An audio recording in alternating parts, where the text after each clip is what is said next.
હજી પ્રોસેસ જો હજી બધી પ્રોસેસ બાકી જ છે. જય માતાજી, welcome back to my another blog. તો આજની વાત કરીએ તો કુછ દૂર ચલ કે ઘર સે નિકલ કે આપણે આવી ગયા હતા જેતપુર. તો હવે જેતપુરથી આગળની વાત કરીએ તો જેતપુરની અંદર જોવાલાયક સ્થળ છે એક એવું સ્થળ છે. શાકભાજીવાળાનો અવાજ બહુ જબરો અહીંયા સુધી આવતો હતો. એક એવું સ્થળ છે કે જે આવું કે જે મંદિર છે પણ દેખાય છે આમ બંગલા ટાઈપ, એટલે આપણને ખબર ન પડે. જો આ ભાઈ એટલું બધું રેડું પડે છે ને કે અહીંયા આપણા વ્લોગની અંદર ઠેઠ અવાજ એનો આવે છે. સારું, ચલો તો હવે આગળ આપણે મળીએ. આપણે હવે જવા માટે નીકળી ગયા છીએ. જે તમને મેં મંદિરની વાત કરેલી હતી એ મંદિરે જવા માટે. એ મંદિરની તમને વાત કરું તો તમને લાગશે બારોબારથી આમ મકાન જેવું એટલે આમ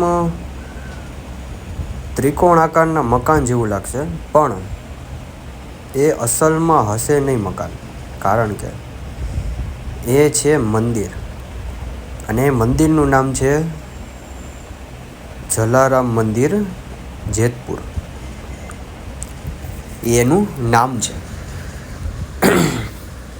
જે લોકો જેતપુરના છે એ લોકોને તો ખબર જ હશે કે જલારામ મંદિર ક્યાં આવેલું છે. જે લોકો કેશોદથી જુનાગઢથી છે એ લોકોને કહી દઉં કે જે હાઈવે છે, હાઈવેથી થોડુંક જ આગળ, ત્યાંથી 2 સમથિંગ કિલોમીટર જેવું થશે. એટલા કિલોમીટર આગળ તમે જાશો એટલે તમને આ મંદિર જોવા મળશે. તો થોડી જ વારની અંદર આપણે હમણાં પહોંચી જઈશું એ મંદિર તરફ. એની પહેલાં તમને બતાવું કે રસ્તાની અંદર જ આવે છે આપણે આ સ્વામિનારાયણ મંદિર આવે છે. હવે સ્વામિનારાયણ મંદિરે જવાનો પ્લાન છે, પણ એ આજે નથી જવાનું થતું.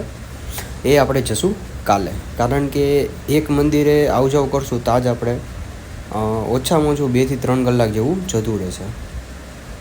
એના લીધે તો ત્યાં આપણે જવાનો પ્લાન કાલે રાખેલો છે.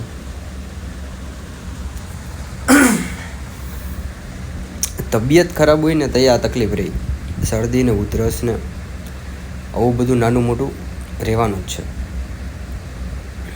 એનું મેઇન કારણ છે કે અત્યારે જે વાતાવરણનો પલટો લાગે છે, ક્યારેક ઉનાળો હોય છે અને ક્યારેક ચોમાસું હોય છે. એના લીધે જો તમને અહીંયાથી કદાચ દેખાતું હશે તો આજે કેમ મકાનો બધી જગ્યાએ દેખાય છે. હવે એની અંદર જ એક જગ્યાએ છે, જો તમને દેખાય, આજે તમને દેખાય છે ને ત્રિકોણ આકારનું, એ મકાન નથી પરંતુ એ છે મંદિર. આજે તમને દેખાય છે એ મંદિરનું નામ છે જલારામ મંદિર જેતપુર. જો આવી ગયું શ્રી જલારામ મંદિર જેતપુર. બસ એટલું બધું પણ દૂર નથી, કંઈ પાસે જ છે એમ તો.